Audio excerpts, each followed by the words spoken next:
Good morning everyone, a very very good morning.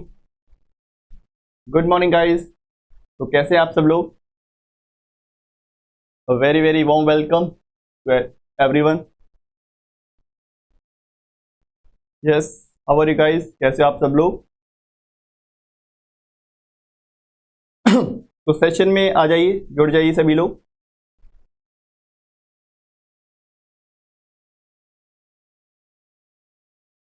Yes, तो आज हम बात करने वाले हैं ऑर्डर, रैंकिंग एंड पजल्स के बारे में। देखो, ये बहुत ही कॉमन तरह के सवाल हैं जो कि एग्जाम में बार बार पूछे जाते हैं। पजल्स के क्वेश्चन, ऑर्डर एंड रैंकिंग के सवाल एंड क्वांटिटी कंपैरिजन, उसको भी यहाँ पे डिस्कस करेंगे। Yes, I am good, I am very good.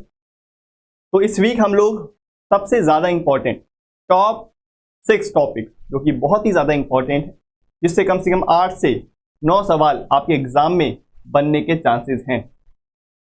ठीक है, तो इन सारे सेशंस को आपको अटेंड करना है। Good morning guys, good morning.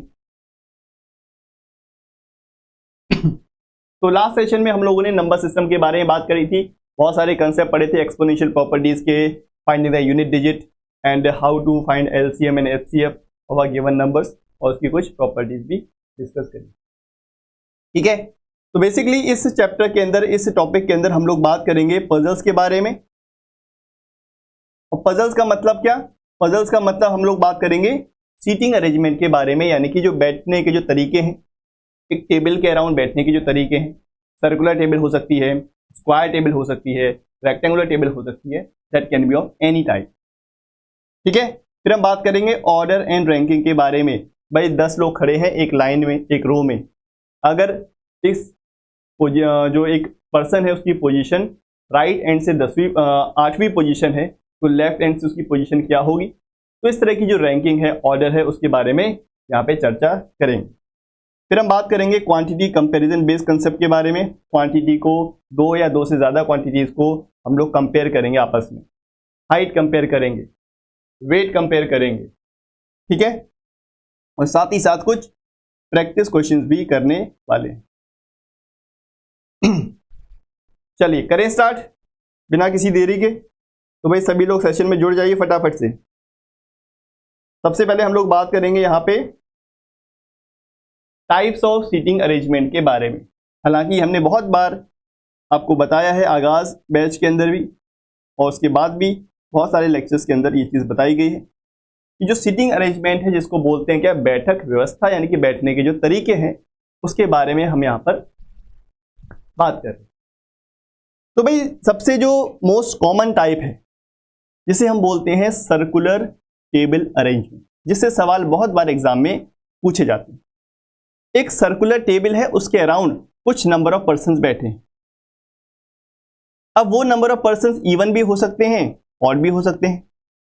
हो सकता है 10 लोग बैठे हैं, इवन नंबर ऑफ पर्सन्स हैं। हो सकता है 7 लोग बैठे हैं, that are odd number of person. अब ये भी हो सकता है सारे के सारे लोग इनकी तरह बैठे हों, यानी कि टेबल की तरफ फेस करके। ऐसा भी हो सकता है कि ये लोग बाहर की तरफ फेस करके बैठे। भाई जब भी ये लोग टेबल की तरफ फेस करेंगे, जब भी ये लोग टेबल की तरफ फेस करेंगे, तो कोई ना कोई पर्सन एक दूसरे पर्सन को फेस करेगा। फेस करेगा का मतलब एक दूसरे के सामने बैठेगा। फेसिंग का मतलब समझते हो? फेसिंग, नॉर्थ फेसिंग मेरा घर है, इसका मतलब जो मेरे घर का जो फेस है वो नॉर्थ की तरफ है। इसीलिए हर एक पर्सन एक दूसरे पर्सन को इस तरह से फेस करेगा। ये पर्सन इसकी तरफ देखेगा, ये पर्सन इसकी तरफ देखेगा, ये पर्सन इसकी तरफ देखेगा, और ये इसकी तरफ देखेगा। ये चीज याद रखिए हमेशा कि जब भी इवन नंबर ऑफ पर्सन एक सर्कुलर टेबल के अराउंड बैठेंगे, तो हर एक पर्सन एक दूसरे पर्सन को फेस करेगा। ठीक है, ये तो मैंने बात करी इवन नंबर ऑफ पर्सन के बारे में। तो देखो, मान लो this is A, this is B, this is C, this is D, this is E, F, G and H. So there are 8 persons who are sitting around a circular table. Just I want to ask you, if all are facing the center, अगर सभी लोग centre की तरफ face करेंगे तो मुझे बताओ, एक दो सवाल मैं आपसे पूछ रहा हूं, आपको डायरेक्शंस के बारे में पता होना चाहिए, लेफ्ट राइट कहां पर होगा। बताओ, हु इज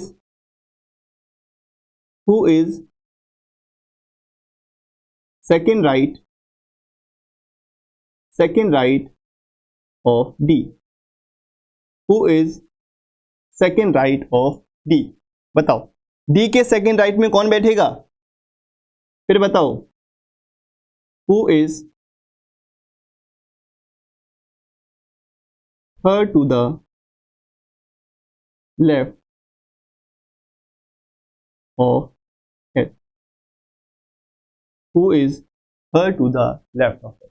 इन दो सवाल का आंसर करो मुझे। 8 लोग अगर सेंटर की तरफ फेस करके बैठे हैं एक सर्कुलर टेबल के अराउंड, तो मुझे यह बताना है who is second to the right of D. D के सेकंड राइट में कौन होगा।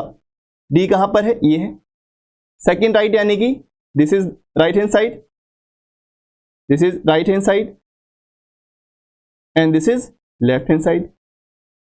इसमें तो कोई समस्या नहीं है। समझ पा रहे हो, वेरी गुड। कह रहे हो who is second to the right of D, that will be first right and second right, that will be B. Answer will be B, second right. दूसरे क्वेश्चन का आंसर करो, who is third to the left of H. H का left किधर होगा, left इधर होगा। Right किधर होगा, राइट इधर होगा। Third left, first second third, that will be C. C will be sitting third to the left of H. कोई दिक्कत, समस्या, परेशानी लेफ्ट राइट में कोई भी कंफ्यूजन नहीं होगा है ना। चलो, क्या होगा जब ऑड नंबर ऑफ पर्संस एक सर्कुलर टेबल के अराउंड बैठेंगे। तो जब ऑड नंबर ऑफ पर्संस बैठेंगे एक सर्कुलर टेबल के अराउंड, और कंसीडर कर लेते हैं सारे के सारे लोग बाहर की तरफ फेस कर रहे हैं, कोई भी टेबल की तरफ फेस नहीं कर रहा है, सब लोग टेबल के अवे फेस कर रहे हैं। इसको हम क्या बोलते हैं, अवे फ्रॉम द सेंटर। क्या बोलते हैं, अवे फ्रॉम सेंटर। जब भी ऐसा बोले ना कि all the persons are facing away from the center, यानी कि वो बाहर की तरफ देख रहे हैं, टेबल की तरफ नहीं। तो मुझे बताइए,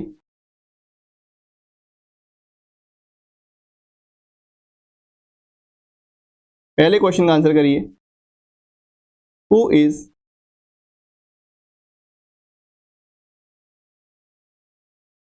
second to left of G. Second, who is fourth to right of D.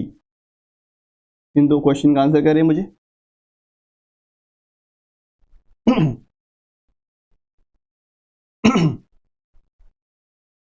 ठीक है, बताइए।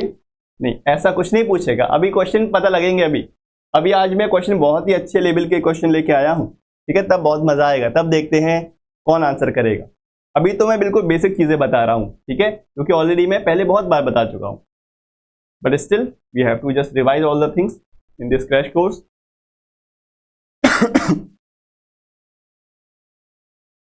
ठीक है, E A, okay.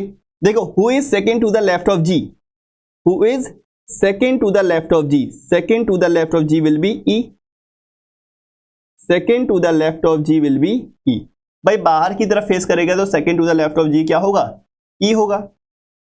Who is fourth to the right of D, fourth to the right of D, 1 2 3 4, fourth to the right of D will be A. बात clear है। तो ये तो हो गया आपका एक सर्कुलर अरेंजमेंट। एक सर्किल के अराउंड कुछ नंबर ऑफ पर्सन इस तरह से बैठ सकते हैं। Yes, very good. आगे बढ़ते हैं। Now we will talk about square arrangement. एक स्क्वायर टेबल के अराउंड कुछ नंबर ऑफ पर्सन दो तरह से बैठ सकते हैं, या तो इस तरह से कि भाई दोनों साइड के अलोंग बैठे हों, दो साइड के अलोंग बैठे हों, दो इधर बैठे हों, दो इधर बैठे हों, दो इधर बैठे हों। एक तरीका तो ये है। एक तरीका ये हो सकता है कि कुछ लोग यहां पर साइड्स के अलोंग बैठे हों, कुछ लोग यहां पे साइड्स के अलोंग बैठे हों, और कुछ लोग यहां पे 4 कॉर्नर्स पे बैठे। बैठने का तरीका ऐसे हो सकता है। बात क्लियर है? बोलो। 4 कॉर्नर्स पे बैठे हैं और 4 लोग मिडिल ऑफ द साइड्स पे बैठे, लाइक दैट। क्या हो गया? कुछ दिक्कत है क्या पिछले वाले सवाल में? एक मिनट रुको। 4 to the right of D, 4 to the right of 1 2 3 4, 4th to the right of D मैंने पूछा था ना, तो यहां पे क्या दिक्कत हो रहा है बताएं? ए ही तो होगा। देखो, तभी मैं आपसे कह रहा था भाई छोटी छोटी सी चीजें हैं, आप लोग क्यों कंफ्यूज हो रहे हो?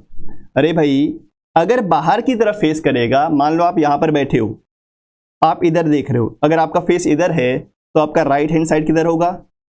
राइट वाला हैंड इधर होगा और लेफ्ट वाला हैंड इधर होगा। तो पहला राइट, दूसरा राइट, तीसरा राइट और चौथा राइट, दैट विल बी ए।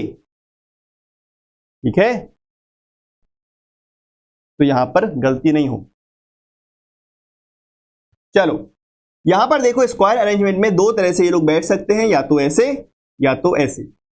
बाकी लेफ्ट और राइट, जैसे मैंने सर्कुलर टेबल में आपको बताया था, उसी तरह से लेफ्ट और राइट यहां भी चलेगा। ठीक है?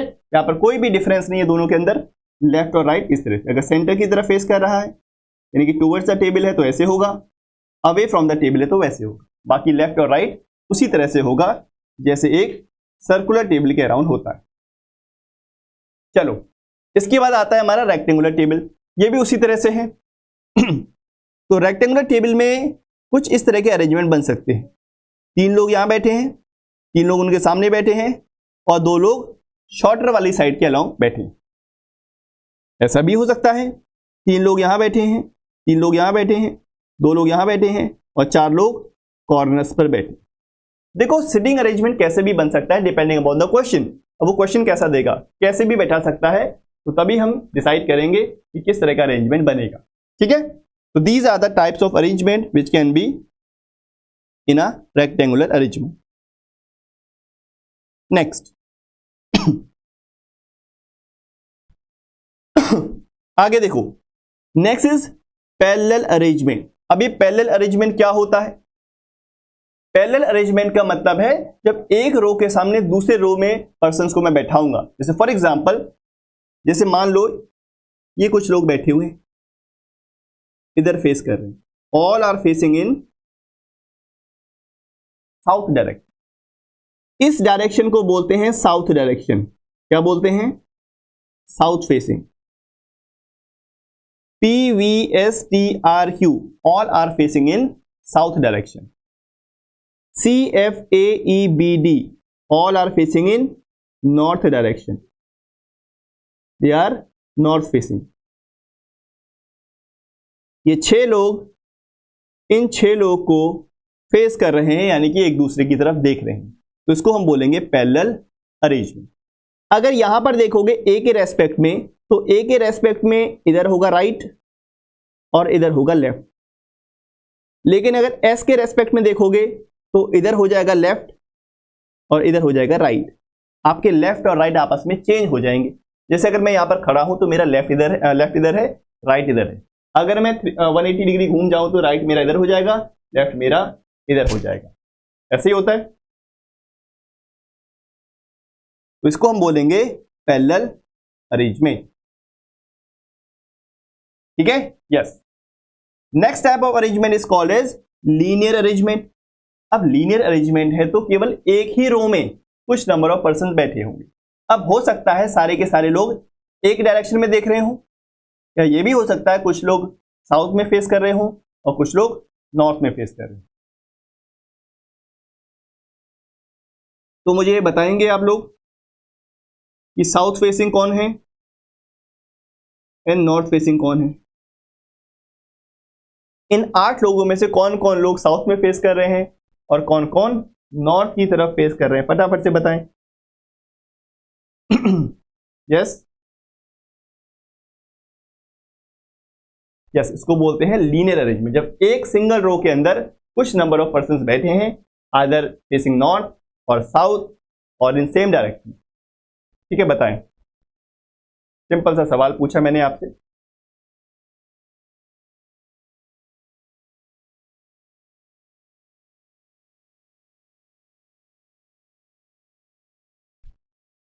साउथ फेसिंग है, ओके वेरी गुड। देखो साउथ का मतलब नीचे की तरफ, T U R V N P, these are facing south and rest of the person are facing in north direction. बात समझ में आ गई? इसको हम बोलते हैं क्या? We call it a linear arrangement. We call it a linear arrangement. Yes, very good.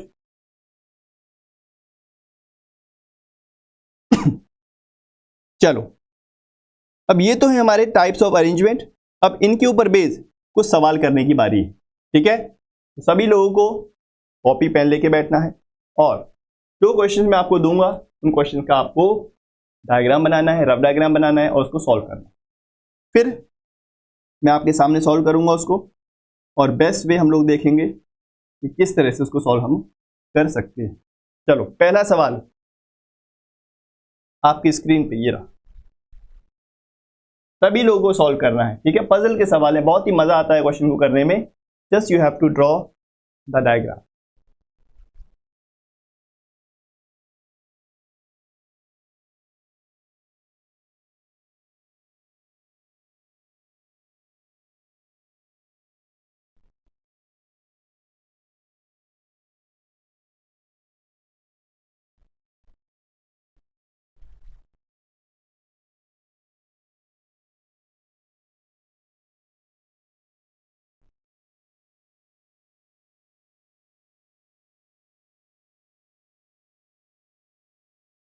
सात लोग एक सर्कुलर टेबल के अराउंड बैठे हैं।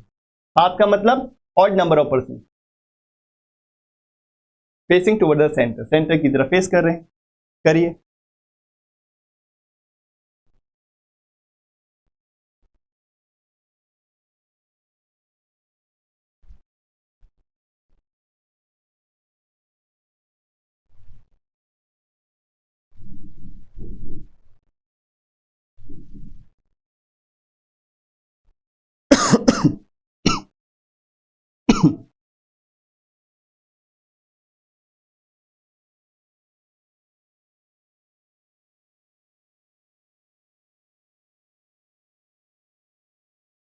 कह रहा है which of the following statement is true, इनमें से कौन सा स्टेटमेंट ट्रू है, सच है। ठीक है, इनमें से कौन सा जो स्टेटमेंट हमारा क्या है, दैट इज ट्रू।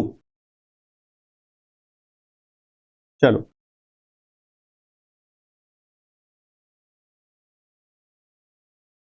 भाई अगर सात लोग एक टेबल के अराउंड बैठे हैं, अगर सात लोग एक टेबल के अराउंड बैठे हैं तो कैसे बैठेंगे, क्या तरीका है बैठने का?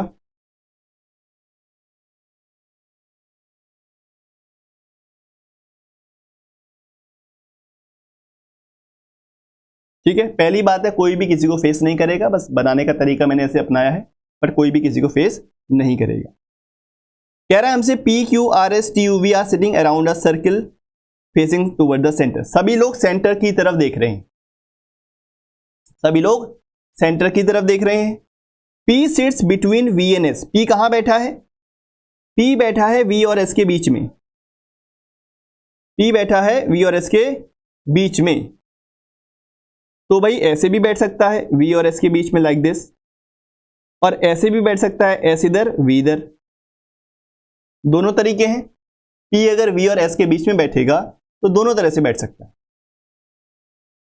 Are who is second to the right of S, R who is second to the right of S. भाई second to the right of S अगर बैठेगा, मान लो अगर एस यहां पर है, second to the right of S तो यहां पर होगा ना, तो एक काम करो इसके दो डायग्राम आप बना लो। ठीक है, you can make two diagrams. तो अगर दो डायग्राम बनाओगे तो आपको थोड़ी आसानी हो जाएगी।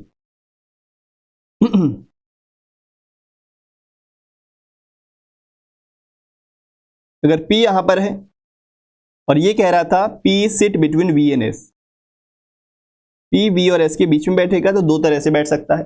एक बार वी इधर, एस इधर, एस इधर, वी इधर। आ गया सभी का आंसर, वेरी गुड।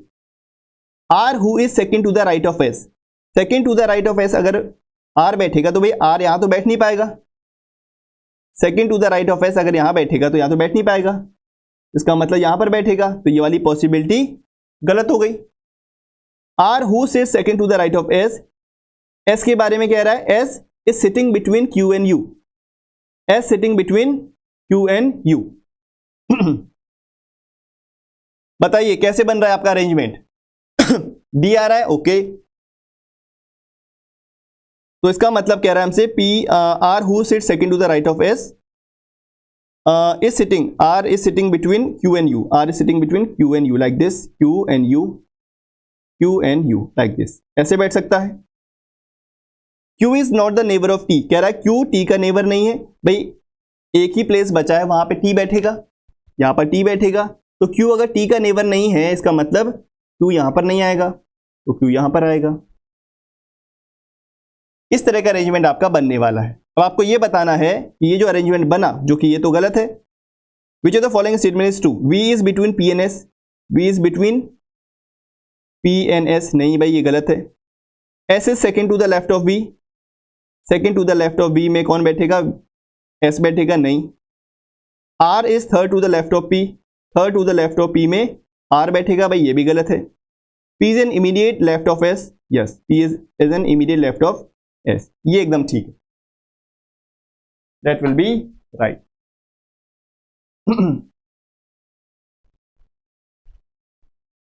क्लियर है? ऐसे ही बनाया। जब भी आपकी पॉसिबिलिटीज एक से ज्यादा बने ना, तो उसके दो डायग्राम बना लेना ही अच्छा है, जिससे कंफ्यूजन ना हो, और जितनी भी पॉसिबिलिटीज बन रही सारी की सारी पॉसिबिलिटीज को आपको कंसीडर करना है। ऐसा ना हो कि भाई कुछ ही एक पॉसिबिलिटी ली, बाकी पॉसिबिलिटीज को आपने इग्नोर कर दिया। अगर ऐसा करोगे तो क्वेश्चन कहीं ना कहीं कभी ना कभी गलत हो ही जाएगा। कितने क्वेश्चन सॉल्व करने चाहिए पार्ट ए में? अरे भाई ऐसा कुछ नहीं है कि कितने करने चाहिए, जितने आपको आए उतने करिए, ठीक है, जबरदस्ती नहीं करना है। बट हाँ 15 क्वेश्चन आप आसानी से कर सकते हो, उसका तरीका मैंने आपको बता रखा है। ऐसे ही किया था, वेरी गुड। चलो भाई, मैं पहले ही कह रहा हूं आज के सवाल थोड़े से अच्छे लेवल के होंगे, धीरे धीरे इसका लेवल बढ़ता रहेगा, क्योंकि एग्जाम में कब कौन सा कैसा क्वेश्चन आ जाए यू कांट प्रिडिक्ट, आप प्रिडिक्ट नहीं कर सकते। चलो अगला सवाल, next question on your screen.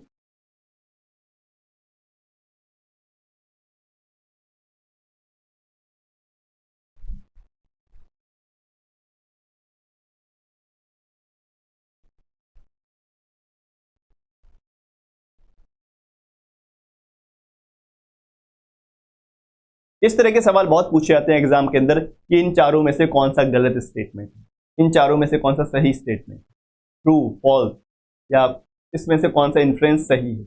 ऐसे सवाल बार बार आते हैं। करें इसको।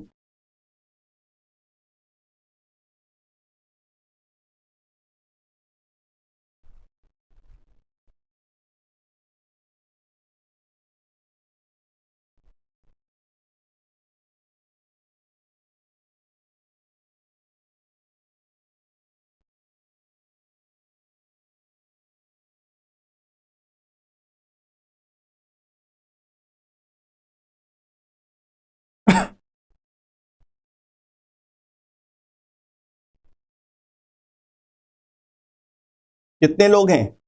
8 लोग। 8 लोग हैं, यानी कि इवन नंबर ऑफ पर्सन हैं। 8 person are sitting around a circular table facing toward the centre of the table but not necessary in the same order. ठीक है भाई, ये तो सब में एक जैसी लाइन होती है कि फेसिंग द सेंटर है और सारे एक ऑर्डर में नहीं है, ये तो सही है। करें। अगर 8 लोग बैठे हैं एक सर्कुलर टेबल के अराउंड, तो मैं 2 सर्कल पहले ही बना देता हूं। 4 6 8, 4 6 8, ठीक। अब कहां से स्टार्ट करें? सभी लोग सेंटर की तरफ देख रहे हैं, यह क्वेश्चन में कह रहा है only 2 person sit between P and Q, कह रहा है पी और क्यू के बीच में केवल 2 ही लोग बैठेंगे। ठीक है भाई, आइदर फ्रॉम द लेफ्ट और राइट।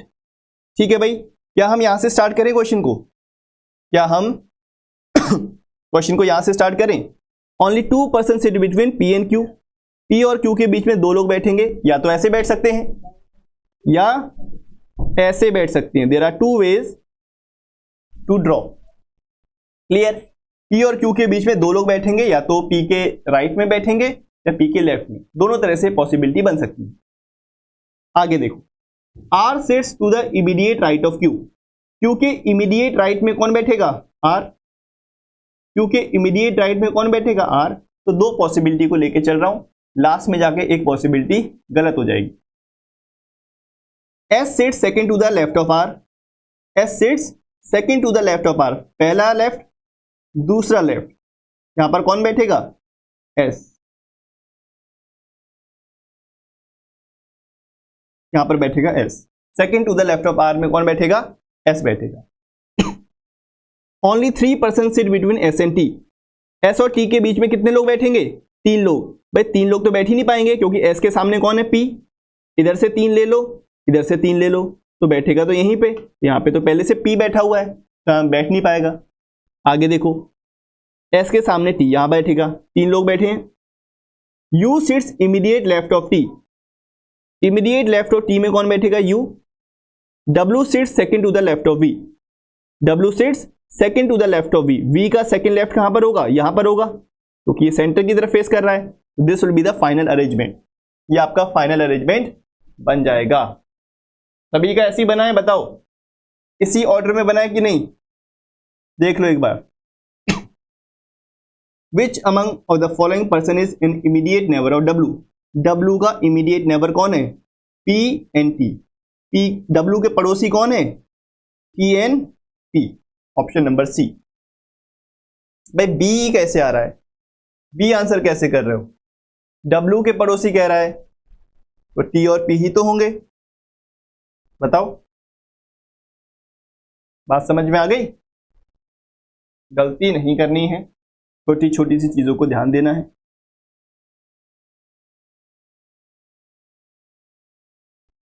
देख लो एक बार फिर से अरेंजमेंट कैसे बनाया है। यस, इमीडिएट नेबर क्या होते हैं? जो जस्ट पड़ोसी होते हैं हमारे, जो राइट में बैठा होगा और जो लेफ्ट में बैठा होगा, उसको बोलते हैं इमीडिएट नेबर। क्लियर है? चलो, वेरी गुड। नेक्स्ट, अगला सवाल। Next question on your screen, करिए इसको।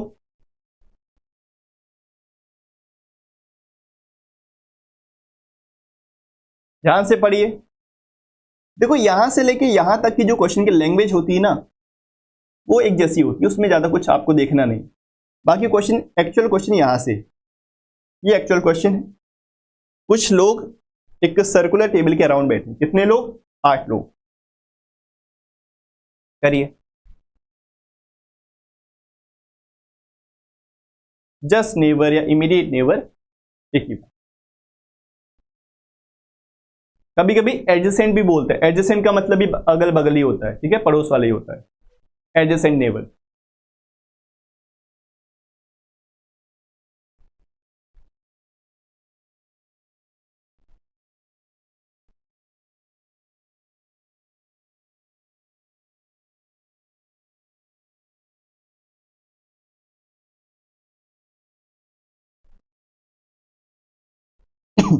देखो, इन क्वेश्चन में 2 से 2.5 मिनट लग सकता है, डिपेंडिंग अपॉन कि आपकी प्रैक्टिस कितनी है। ठीक है, अच्छी प्रैक्टिस करोगे तो 2 मिनट में ये क्वेश्चन आप बना लो फटाफट, सारी पॉसिबिलिटीज के साथ।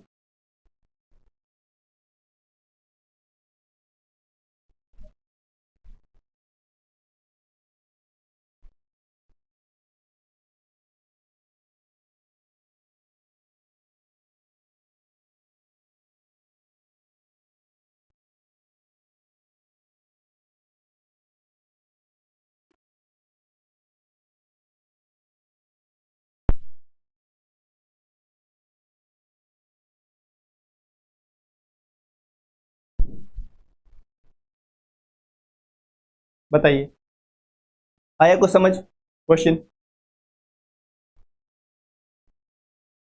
8 लोग हैं, P Q R S T U V W are sitting around a circular table, एक सर्कुलर टेबल के अराउंड बैठे हुए हैं, and facing inside the centre, inside the circle, यानी कि सेंटर की तरफ देख रहे हैं, but not necessary in the same order. ये तो वैसी लैंग्वेज है।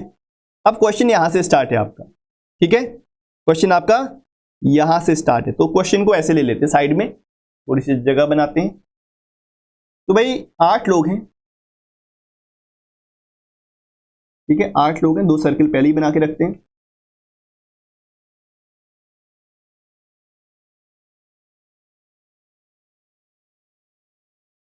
ठीक, Q sits second to the left of P, Q sits second to the left of P, 1 2, Q यहां बैठेगा। 2 person sit between P and S, 2 person बैठेंगे P और S के बीच में, P and S who sits adjacent to U, ठीक है भाई। अब देखो 2 बना लेते हैं, P इधर Q इधर। अब ये कह रहा है 2 लोग बैठेंगे, 2 लोग बैठेंगे P और S के बीच में। अब P और S के बीच में 2 लोग यहां बैठ सकते हैं या इस साइड बैठ सकते हैं, दोनों पॉसिबिलिटी है, both can be the possibility, either towards left और टूवर्ड्स राइट। और साथ में ये भी कह रहा है sit between P and S, S के लिए कह रहा है who sits adjacent to U, S U के एडजेसेंट बैठेगा। S U के एडजेसेंट का मतलब S का पड़ोसी कौन होगा? U होगा। अब भाई यहां तो एक ऑलरेडी पड़ोसी है तो U यहीं बैठेगा इसका मतलब, और S के लिए यहां पे 2 पड़ोसी हैं, यहां भी बैठ सकता है U और यहां भी बैठ सकता है, इसका एडजेसेंट है। R sits third to the right of U, R sits third to the right of U, third to the right of U का मतलब 1 2 3, R यहां बैठेगा। यहां पर अगर U को यहां पे मानते हैं तो पहला दूसरा तीसरा, R यहां बैठेगा, बिल्कुल बैठ सकता है। अगर U यहां बैठेगा तो 1 2 3 यहां बैठेगा। ओके, एक काम करो, यहां पे 2 पॉसिबिलिटी हमको माननी पड़ेंगी क्योंकि यहां पर फिर कंफ्यूजन क्रिएट हो सकता है, यहां पर थोड़ा सा कंफ्यूजन क्रिएट हो सकता है। S यहां पर है, P यहां पर है, एक बार U को यहां पे मान लेते हैं और एक बार U को यहां पे मान लेते हैं। अब क्या कह रहा है यहां पे हमसे, R sits third to the right of U, 1 2 3, R यहां पर है, 1 2 3, R यहां पर है। अब 3 पॉसिबिलिटी लेके मैं चल रहा हूं, अब जल्दी जल्दी से करते हैं, सारी पॉसिबिलिटीज कैंसिल हो जाएंगी अभी। And 3 person sit between R and T, R और T के बीच में 3 लोग हैं, R और T के बीच में 3 लोग हैं, चाहे इधर से ले लो चाहे इधर से ले लो, 3 ही बैठेंगे। R और T के बीच में, भाई यहां तो S बैठा हुआ है, ये तो गलत हो गया, R के सामने T बैठेगा, सॉरी R के सामने हाँ T बैठेगा, ठीक है, ये वाली पॉसिबिलिटी कट गई। अब 2 पॉसिबिलिटी बची हैं, only 2 possibilities. V sits second to the left of T, second to the left का मतलब यहां पर बैठेगा, सेकंड टू द लेफ्ट यानी कि यहां पर बैठेगा। 4 person sit between W and V, W and V के बीच में कितने लोग? भाई एक ही जगह बची है W की, यहां पर एक ही जगह बची है W की यहां पर, तो कह रहे W और V के बीच में 4 लोग बैठेंगे। भाई W और V के बीच में 4 लोग यहां तो हो ही नहीं सकते, that is not possible. Counted from left of W, W के अगर लेफ्ट से काउंट करोगे तो लेफ्ट तो ये है ना, इसका इमीडिएट लेफ्ट है, तो ये भी गलत। अगर W के लेफ्ट से काउंट करोगे तो V और W के बीच में 4 लोग हैं, 1 2 3 4, ठीक है भाई, ये एकदम परफेक्ट हो गया, यानी कि फाइनल जो हमारा जो अरेंजमेंट है वो ये होगा, that will be your final arrangement. बहुत ही जबरदस्त सवाल, क्लियर हो गई बात सभी को? 3 पॉसिबिलिटी बन गई, ये क्वेश्चन फटाफट से होगा, ठीक है, ऐसा इसमें कुछ भी नहीं। अगर आप पॉसिबिलिटी कम बनाओगे ना तो वहां पे कंफ्यूजन होगा, समय ज्यादा लगेगा, इससे अच्छा है डायग्राम फटाफट से 3 बना लो, सारी पॉसिबिलिटीज को देख लो, जल्दी से 2 हमारे जो पॉसिबिलिटीज है वो कैंसिल हो जाएंगी, फाइनल जो अरेंजमेंट है वो बन जाएगा। अब क्वेश्चन क्या है, सवाल पे आते हैं। सवाल था how many person sit between P and S, P और S के बीच में कितने लोग बैठेंगे अगर मैं P के लेफ्ट से काउंट करूंगा, P और S, P और S के बीच में, P के लेफ्ट से 1 2 3 4, 4 लोग बैठेंगे भाई, इसका आंसर होगा 4, बट 4 तो है ही नहीं। दूसरे तरीके से भी आंसर दिया गया है, as many person sit between Q and S when counted from left of S, Q और S के बीच में कितने लोग हैं? Q और S के बीच में, Q और S कहां पर है? Q और S के बीच में when counted from left of S. S के अगर लेफ्ट से देखा जाए तो 1 2 3 4, ठीक है भाई, 4 लोग हो गए। तो इसको बताने का तरीका कुछ इस तरह का था। Option number B will be the right answer. ठीक है, तो 4 ही लोग तो बैठ रहे हैं उसके बीच में, तो इस तरह से बताया गया कि उतने ही लोग होंगे जितने क्यू और एस के बीच में है, अगर मैं एस के लेफ्ट से काउंट करूंगा, यानी कि 4 लोग। Yes, very good. Option number B will be the right answer. चले आगे। लेफ्ट का मीनिंग क्लॉकवाइज है। देखो लेफ्ट राइट का मीनिंग क्या है, अगर सब लोग सेंटर की तरफ फेस कर रहे हैं, सब लोग सेंटर की तरफ अगर फेस कर रहे हैं, अगर सब लोग सेंटर की तरफ फेस कर रहे हैं, तो ये एंटी क्लॉकवाइज को बोलेंगे लेफ्ट हैंड और क्लॉकवाइज को बोलेंगे राइट हैंड। क्लॉकवाइज को बोलेंगे राइट हैंड और एंटी क्लॉकवाइज को बोलेंगे लेफ्ट हैंड। अगर मैं बात कर रहा हूं सेंटर की तरफ जब फेस करें तब।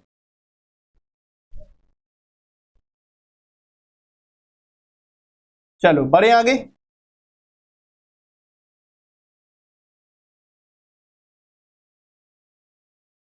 चलो वेरी गुड, शानदार। बिल्कुल ऐसा ही। देखो आपको पता है, ये तो आप इस बात से वाकिफ हो, इस सीएसआर में क्वेश्चन को घुमा फिरा के दिया जाता है, तो उसकी आपको तैयारी रखनी है। चलो इसको बाद में करेंगे, थोड़ा सा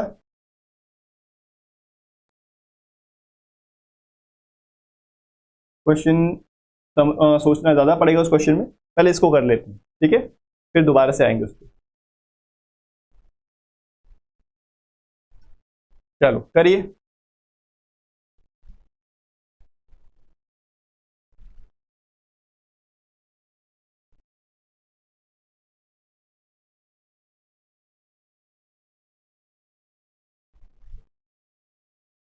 कह रहा है ए इनमें से कौन सा कलर लाइक करता है, पिंक, रेड, ब्लू और व्हाइट।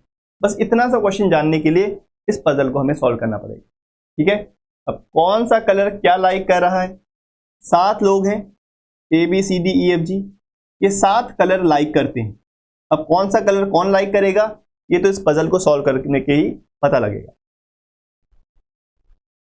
करें सॉल्व, बताएं।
क्या आएगा?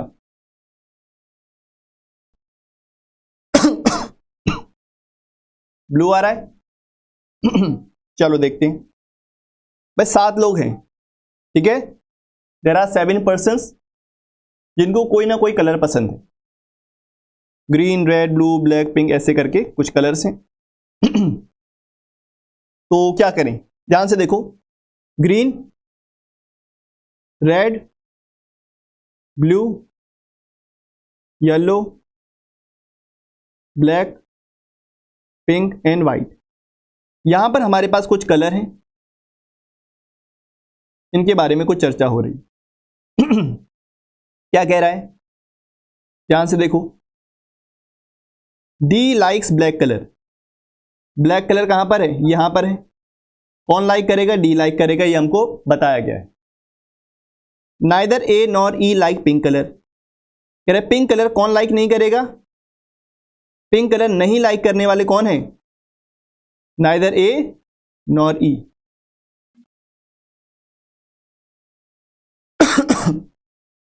ठीक।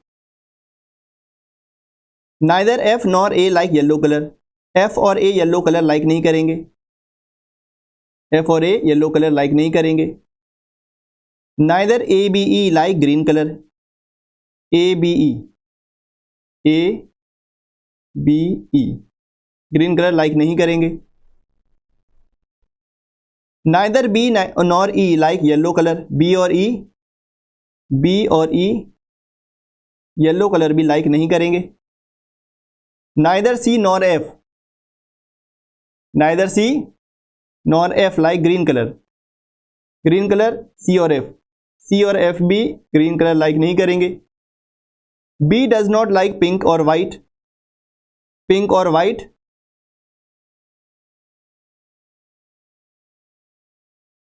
वाइट बी लाइक नहीं करेगा। ए डज नॉट लाइक वाइट और रेड, ए वाइट और रेड। सारे के सारे मैंने अरेंजमेंट यहां पर बना दिए। अब दोबारा से मुझे इस क्वेश्चन को पढ़ने की जरूरत नहीं, we don't have any need to read the question once again. Okay, अब मैं सब कुछ कर लूंगा। ध्यान से देखो, ध्यान से देखिए। अब देखो कितने लोग हैं, कुल मिला के 2 3 4 5 6 7। जी जो ग्रीन कलर लाइक नहीं करने वाले, ग्रीन कलर लाइक नहीं करने वाले कौन है? ए बी सी डी तो ब्लैक हो गया, ई यहां पर हो गया, एफ यहां पर हो गया, कौन बचा? जी। जी बचेगा जो कि ग्रीन कलर लाइक करेगा, जी बचेगा जो कि ग्रीन कलर लाइक करेगा। ये तो समझ में आ गया, ठीक है, इसको हटा दो, इसको कोई मतलब नहीं है। अब देखो ए कलर लाइक करने वाले आर नहीं, रेड नहीं करेगा, ए रेड कलर लाइक नहीं करेगा, ना येलो करेगा, डी तो होगा ही नहीं, ना वाई करेगा, ना पिंक करेगा। ए देखो कहां पर नहीं आ रहा है, ए यहां पर नहीं आ रहा है, तो ए ब्लू कलर लाइक करेगा, ए ब्लू कलर लाइक करेगा। तो यही तो क्वेश्चन में पूछा गया था, A will like blue colour. Clear है बात? बताओ, बाकी अरेंजमेंट बनाने की कोई जरूरत नहीं है, जस्ट यू हैव टू सी कि क्वेश्चन क्या पूछा गया है। क्वेश्चन आपसे ये पूछा गया था कि ए कौन सा कलर लाइक करेगा, that will B blue. Clear? Yes, very good, शानदार। मुझे बहुत खुशी होती है जब आप लोग बहुत टाइम से आंसर कर देते हो ना। वेरी गुड, शानदार। चलो बढ़ा जाए आगे अगले सवाल पे।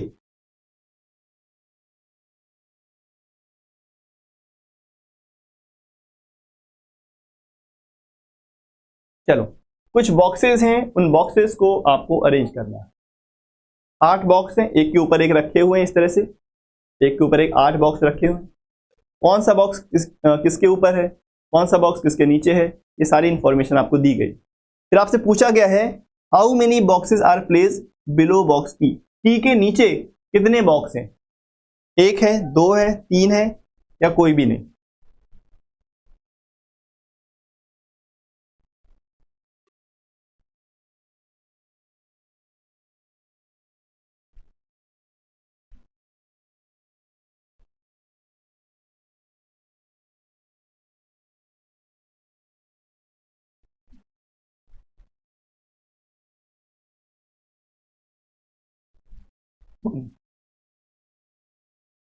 बताएं भाई, आराम से करें क्वेश्चन को और फिर बताएं।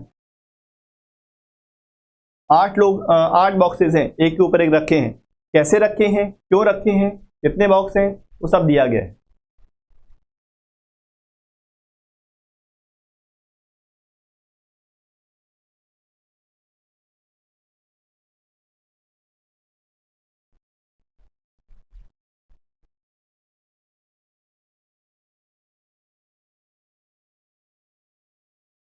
वेरी गुड, ठीक है भाई, सभी लोग आंसर करेंगे। देखो मेन क्वेश्चन में ये नहीं होता है कि क्वेश्चन को स्टार्टिंग से ही शुरू करना है, ऐसा जरूरी नहीं है। क्वेश्चन को देखो वहां से स्टार्ट करोगे जहां से उसको स्टार्ट करना बेहतर है, यानी कि उसकी जो राइट अप्रोच है क्वेश्चन को स्टार्ट करने की, वही अप्रोच की मैं बार बार आपसे बात करता हूँ। ऐसा नहीं कि भाई शुरू से ही क्वेश्चन को स्टार्ट करना है, नहीं। अगर सही जगह से क्वेश्चन को पकड़ोगे ना तो क्वेश्चन बहुत आसानी से बनेगा। गलत जगह से पकड़ोगे तो उलझ जाओगे और सवाल में समय ज्यादा लगेगा, फिर आप बोलोगे सर क्वेश्चन तो बहुत हार्ड था। हार्ड नहीं था, आपने सही जगह से उसे पकड़ा नहीं। बस इतनी सी आपको थोड़ी सी प्रैक्टिस करनी है। ठीक है, वेरी गुड। और बताएं, चलो स्टार्ट करें। देखो सवाल ये है, 8 बॉक्स आपको दे रखे हैं यहां पर P Q R S T U V W, और वो एक के ऊपर एक रखे हुए हैं। There are 4 boxes between R and W। क्या कह रहा है, R और W के बीच में कितने बॉक्स हैं, 4 बॉक्स हैं। ऐसा भी हो सकता है, या W ऊपर हो सकता है, R नीचे हो सकता है, तो 4 बॉक्स है ना। दोनों पॉसिबिलिटीज लेके चली, एक बार W ऊपर है, एक बार R ऊपर है। 2 boxes are between W and P। W और P के बीच में 2 बॉक्स हैं। भाई W और P के बीच में 2 बॉक्स नीचे की तरफ नहीं बना सकते, क्यों, 8 बॉक्स हैं, 1 2 3 4 5 6 7 8 9, ये तो 9 हो गए। तो नीचे की तरफ हम नहीं बना सकते, ऊपर की तरफ ही बनाना पड़ेगा। W 2 छोड़ के P, इसी तरह से W 2 छोड़ के P, ऐसे बनेगा। तो इसकी 2 ही पॉसिबिलिटी बनेगी, नीचे की तरफ नहीं बनेगी। There are 3 boxes between P and U। P और P और U के बीच में 3 बॉक्स हैं। साथ में कुछ और भी कह रहा है, there are 2 boxes between U and Q। ठीक है भाई, देखते हैं। There are 3 boxes between P and U। P और U के बीच में 3 बॉक्स हैं। कैसे बना सकते हैं, ऊपर की तरफ भी बन सकते हैं, नीचे की तरफ भी बन सकते हैं। चलो इसको 2 पॉसिबिलिटीज बना लेते हैं, इसकी फटाफट से 2 पॉसिबिलिटीज बना लेते हैं। P 1 2 3, 1 2 3, यहां पर क्या आएगा U। एक बार नीचे की तरफ 1 2 3, यहां पर आएगा U। ऊपर की तरफ U यहां पर, P 3 छोड़ के U यहां पर। 4 पॉसिबिलिटीज बन गई, 4 पॉसिबिलिटीज बन गई। फिर कह रहा है यहां पर हमसे, there are 2 box between U and Q। U और Q के बीच में कितने बॉक्स हैं, कितने बॉक्स हैं, 2 बॉक्स हैं। तो भाई ऊपर की तरफ तो बनेगा नहीं, ज्यादा बॉक्स हो जाएंगे, तो 2 छोड़ के U 2 छोड़ के Q यहां पर आएगा। U 2 छोड़ के Q, U 2 छोड़ के Q यहां पर आएगा, U 2 छोड़ के Q यहां पर आएगा, U 2 छोड़ के Q यहां पर आएगा, ऐसे बन जाएगा। There is only 1 box between Q and S। Q और S के बीच में एक बॉक्स है, Q और S के बीच में एक बॉक्स है। Q और S के बीच में एक बॉक्स है, तो यहां पे यहां बन सकता है, और यहां बन सकता है, यहां बन सकता है, तो यही बनेगा यहां पर, नीचे तो बनेगा नहीं। या यहां बनेगा ये, या यहां बनेगा, तो ये कहां बनेगा भाई, एक सेकेंड, Q और S, Q और S के बीच में एक बॉक्स, जब तो यहां बनेगा, तो यहां बनेगा। आगे देखो, the box S is not place immediately above and immediately below U। कह रहा है S के ऊपर या नीचे, S के ऊपर या नीचे, S के ऊपर या नीचे U नहीं आएगा, S के ऊपर या नीचे U नहीं आएगा। इसका मतलब S यहां नहीं बैठेगा, S यहां नहीं बैठेगा, कहां बैठेगा फिर, यहां पर, क्योंकि S के ऊपर नीचे U नहीं आएगा, S के ऊपर नीचे U नहीं आएगा। ठीक है भाई, S के ऊपर नीचे U नहीं आएगा, यानी कि यहां पर बैठ जाएगा S, that will be the possibility. इसका मतलब ये हमारी पॉसिबिलिटीज बन गई। आगे देखो, एक मिनट रुको, यहां पर मैंने क्या किया, W ये Q P Q R, ठीक है भाई, ये हो गया। आगे देखो, there is a gap of 2 box between T and V। T और V के बीच में 2 बॉक्स का गैप है, T और V के बीच में 2 बॉक्स का गैप है भाई, 1 2 3 4 5 6 7 8, T और V के लिए 2 ही जगह है, तो 2 बॉक्स का गैप तो बन नहीं पाएगा यहां पर, तो कहां पर बनेगा, 1 2 3 4 5 6 7, यहां बन सकता है। आगे देखो, कोई बात नहीं, यहां भी नहीं बन पाएगा, यहां पर बन सकता है, T और V के बीच में 2 बॉक्स का गैप, T और V के बीच में। और क्या कह रहा है हमसे, the box T is place at one of the position above W। W के ऊपर बैठेगा, ठीक है भाई, यहां पर बैठ सकता है, यहां पर बैठा देते हैं T को, 2 बॉक्स छोड़ के V। This will be the final arrangement, ये आपका फाइनल अरेंजमेंट बन जाएगा। यहां पर वो अरेंजमेंट नहीं बन पाएगा, क्योंकि W के ऊपर होना चाहिए कौन, W के ऊपर होना चाहिए हमारा T, जो कि यहां पर नहीं बन पाएगा। That will B this one. Clear है, बताएं।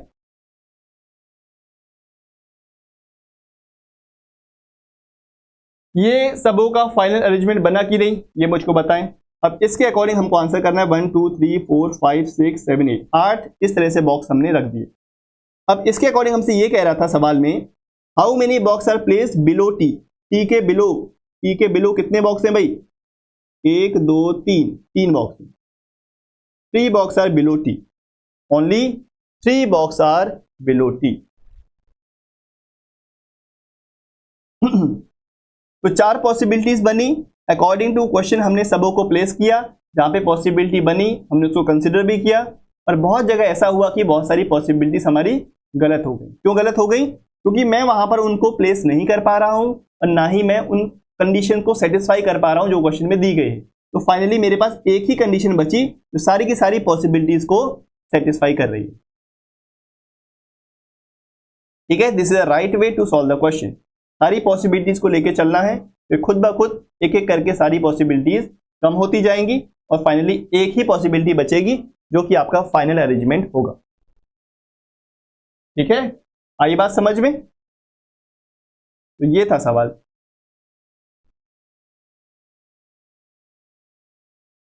Yes, there are 3 box below T, T के नीचे कितने बॉक्स होंगे, 3 बॉक्स होंगे, यही क्वेश्चन में पूछा गया।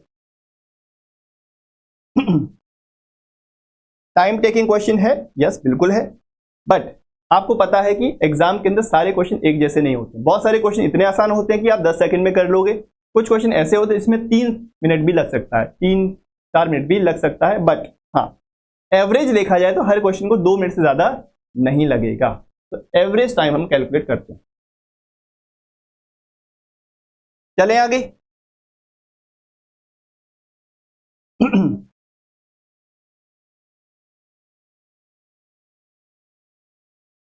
चलो भाई, अगला सवाल, पजल का आखिरी क्वेश्चन, फिर इसके बाद हम लोग ऑर्डर एंड रैंकिंग पे आएंगे। Will talk about order and ranking.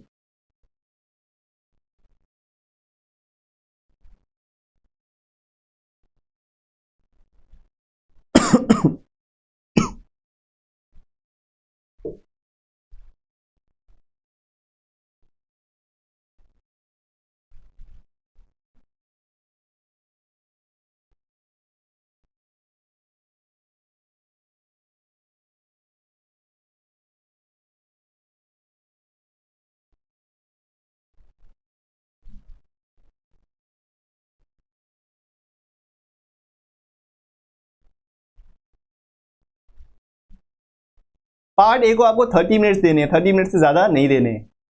ठीक है, मैं हर क्लास में आपको बताता हूँ कि पार्ट ए को कितना भी अच्छा आपका पार्ट ए हो तो 30 मिनट से ज़्यादा एग्जाम में आपको नहीं देना।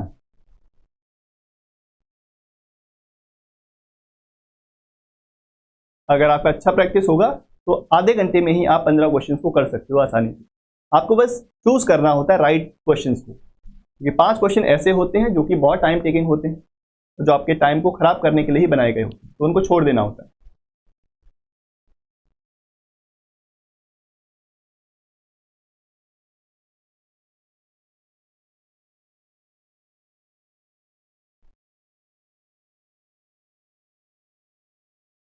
यहां पर 9 लोग हैं जो कि 3 अलग अलग डिपार्टमेंट में लोग काम करते हैं। अब वो कौन कौन से डिपार्टमेंट हैं, सेल्स है, एचआर है एंड परचेज, 3 तरह के department, but not necessary in the same order. Minimum 2 person, maximum 4 person are working in each department. हर एक डिपार्टमेंट में कम से कम 2 लोग तो है ही हैं, या ज्यादा से ज्यादा 4 लोग हैं, 4 से ज्यादा नहीं होंगे और 2 से कम नहीं होंगे, ऐसा क्वेश्चन में कह रहा है। अब उसके साथ हमको ये सवाल पूछा गया। ठीक है, क्वेश्चन को मैंने साइड में कर दिया।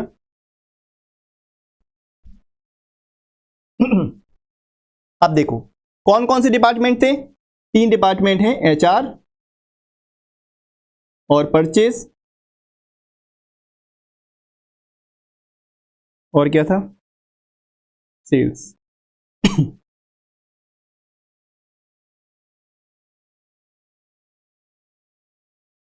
There are 3 department. अब 3 डिपार्टमेंट के अंदर ये 9 लोग काम कर रहे हैं। अब कैसे कर रहे हैं, ध्यान से देखो। S work with V, S V के साथ काम करेगा। अगर एस वी के साथ काम करेगा यानी कि दोनों एक ही डिपार्टमेंट में काम करेंगे। ठीक है भाई। X neither work with in HR, कह रहा है जो एक्स है ना ही एचआर में काम करेगा ना ही परचेज में, तो भाई एक ही ऑप्शन बचा, कौन सा? सेल्स। इसका मतलब एक्स कहां पे काम करेगा? सेल्स में काम करेगा, ना ही एचआर में है ना ही परचेज में है। ठीक है भाई। S and X are not working in the same department, कह रहा है एस और एक्स सेम डिपार्टमेंट में काम नहीं करते हैं। अगर एक्स यहां करेगा तो एस या तो यहां करेगा या तो एस यहां पर करेगा, दोनों में से कहीं ना कहीं तो करेगा। Q and Y are working in the same department, क्या कह रहा है? क्यू और वाई एक डिपार्टमेंट में काम करेंगे। Q and Y will work in the same department. R works with only T, क्या कह रहा है? आर केवल टी के साथ काम करेगा। इसका मतलब समझते हो? इसका मतलब आर और टी जिस डिपार्टमेंट में काम करते हैं वहां पर केवल आर और टी ही है। Only R and T will work in a single department, क्योंकि हमसे कह रहा है R work only with T, किसी और के साथ काम नहीं करता है, केवल टी के साथ ही काम करता है। अब हमको ये नहीं पता कि आर और टी यहां पर आएगा या यहां पर आएगा। यहां पर तो आ नहीं सकता क्योंकि ऑलरेडी एक्स बैठा हुआ है यहां पर, तो या तो आर टी यहां पर आएगा, दो पॉसिबिलिटी बन गई, या तो आर टी यहां पर काम करेगा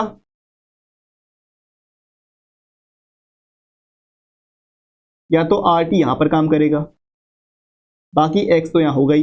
दो पॉसिबिलिटी बन गई, there are to possibilities.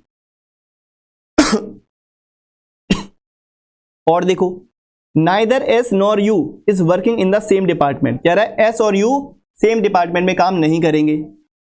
S और यू सेम डिपार्टमेंट में काम नहीं करेंगे।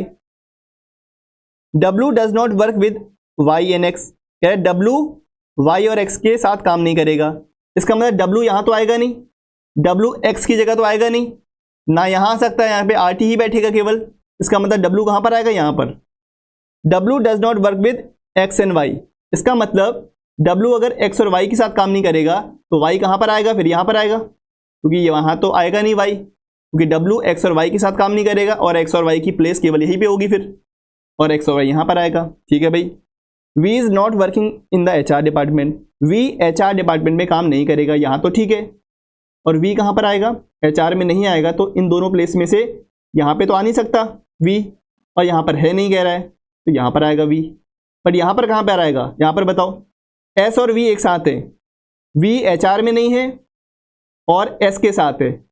एस कहां पर आएगा भाई? हमको नहीं पता। ये कह रहा है एस एक्स के साथ नहीं आएगा, एस यहां पर नहीं आएगा तो कहां पर आएगा? फिर यहां पर आएगा। ठीक है। एस के साथ वी भी है कह रहा है, चलो एस के साथ वी भी है, इसके अकॉर्डिंग तो ये हो गया। क्यू और वाई एक साथ हैं, क्यू और वाई एक साथ हैं, तो भाई फाइनल अरेंजमेंट कैसे बनेगा बताओ?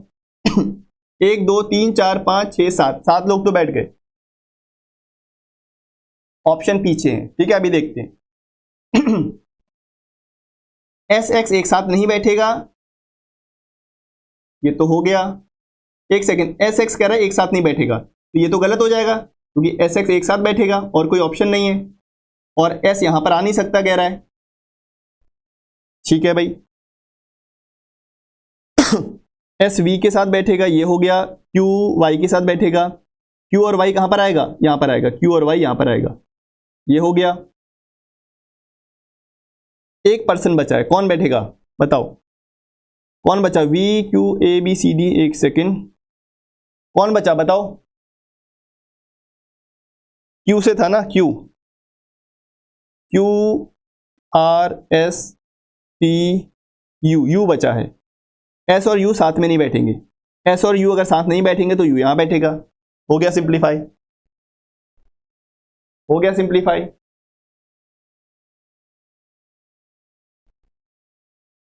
क्लियर बात? यस। क्वेश्चन को देखो घुमाया गया है, घुमाया क्या गया है क्वेश्चन, थोड़ा सा आपको ध्यान से करना पड़ेगा। कौन सी चीज किसके साथ नहीं आएगी, कौन सी चीज किसके साथ आएगी, ये आपको थोड़ा ध्यान से देखना है। तो फाइनल जो अरेंजमेंट बनेगा वो ये बनेगा। अब अकॉर्डिंग टू क्वेश्चन हमसे क्या पूछ रहा है? कह रहा है who among the following person work with Q, Q के साथ कौन काम करेगा? क्यू के साथ X Y U, X Y U, X Y U, X Y U ये तो होंगे नहीं। The one who work with Y, the one who work with Y, हाँ ये ठीक है, जो वाई के साथ काम करेगा वही काम करेगा इसके साथ, ऑप्शन नंबर सी।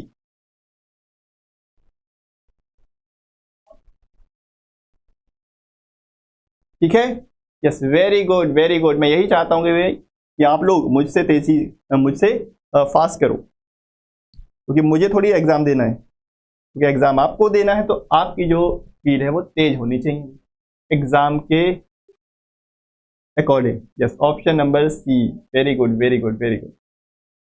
बात क्लियर है सभी को? ऐसे क्वेश्चन करके गए ना, ये मैक्सिमम लेवल है क्वेश्चन का, इससे ज्यादा टफ क्वेश्चन, इससे ज्यादा घुमा के सवाल नहीं पूछ सकता। ठीक है, चलो very good very good, yes. चले आगे, लेट्स मूव ऑन।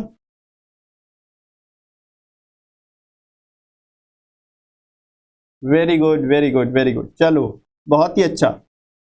इसी तेजी के साथ आपको एग्जाम में भी सवालों को करना है ना।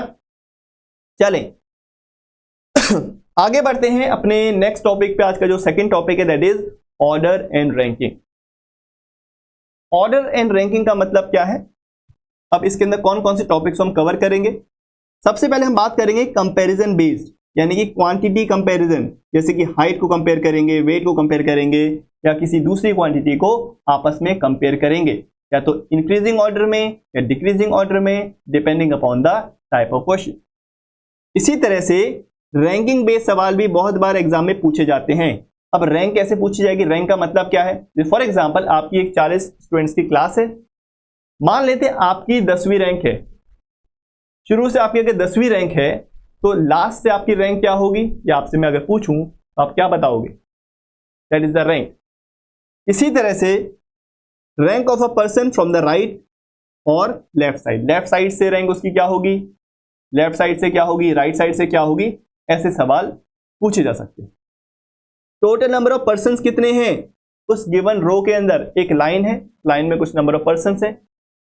किसी पर्सन की रैंक अगर शुरू से 10वीं है और पीछे से 11वीं है, तो बताओ कितने लोग हैं उस रो के अंदर, ये आपको बताना है। मैक्सिमम और minimum number of persons in the row, एक रो के अंदर कितने मैक्सिमम लोग हैं, कितने मिनिमम लोग हैं, ये बता सकते हो। Total number of persons between two people, दो लोगों के बीच में कितने लोग हैं।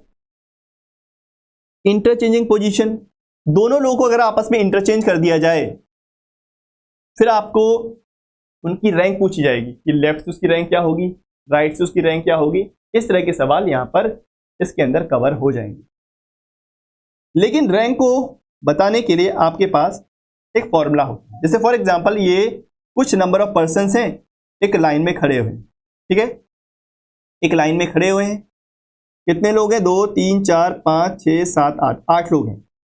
अगर इस पर्सन की पोजीशन शुरू से थर्ड है, तीसरी पोजीशन है इसकी कहां से? फ्रंट से, और टोटल कितने लोग हैं? Total number of persons are 8। तो मैं अगर आपसे पूछूं बताओ पीछे से इसकी रैंक क्या होगी, what will be his rank from the last and. तो भाई आप क्या करोगे? देखो फॉर्मूला क्या है उसको सुन लो। Total person is equal to right end से उसकी रैंक प्लस लेफ्ट एंड से उसकी rank -1। Formula is the rank of the person from the right end, the rank of the person from the left end -1। This is the formula for total number of person. अगर मैं आपसे कहूं total number of person आपको दे रखे हैं 8, इसकी right end से rank कितनी है? इसको राइट मान लो या लेफ्ट मान लो, कोई फर्क नहीं है, फ्रंट एंड और बैक एंड एक ही बात है, ठीक है।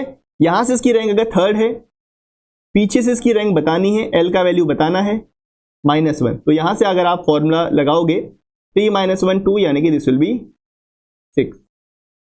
उसकी जो रैंक होगी that will B 6 rank from the behind, 1 2 3 4 5 6। यहां से क्या रैंक होगी? 6 रैंक होगी। जब ज्यादा नंबर ऑफ पर्सन होंगे बहुत सारे लोग होंगे, तब आप ये फॉर्मूला अप्लाई इजीली कर सकते हो। क्लियर है बात? बताओ, कोई दिक्कत, समस्या, परेशानी इसके अंदर किसी को?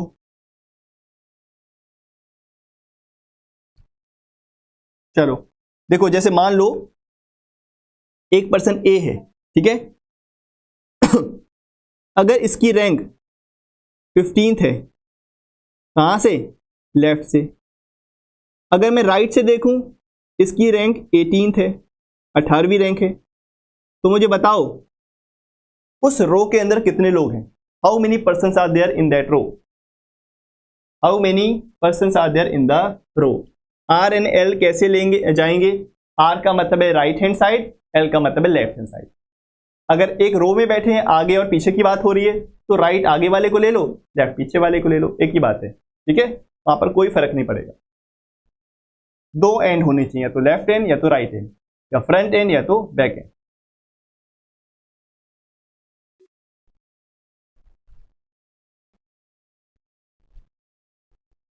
Yes, this is the formula, right. तो बताओ भाई कितने लोग होंगे यहां पर? फॉर्मूला अप्लाई करो। टोटल नंबर ऑफ पर्सन कैसे आएंगे? उसकी लेफ्ट से रैंक कितनी है? 15। राइट से रैंक कितनी है? 18 - 1, 33 - 1 यानी कि 32। 32 लोग होंगे उस रो के अंदर।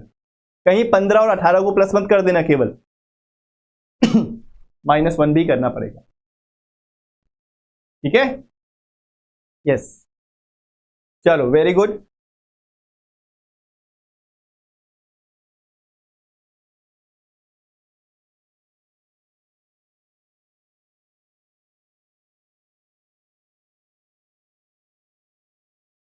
बताइए, इस क्वेश्चन को बताइए फटाफट से और मुझे आंसर करिए।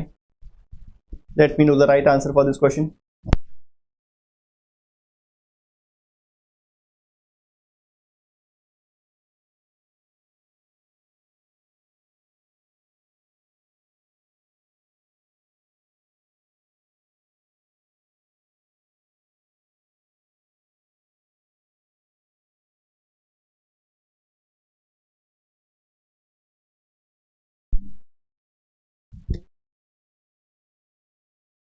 यस, ऑलराइट,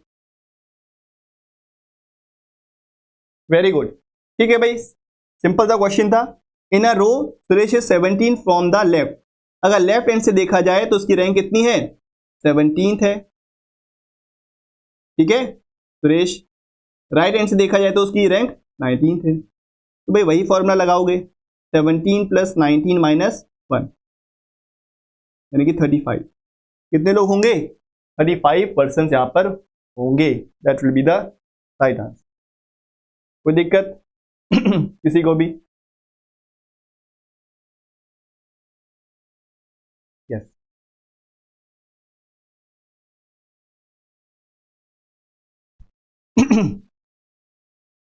नेक्स्ट करिए इसको।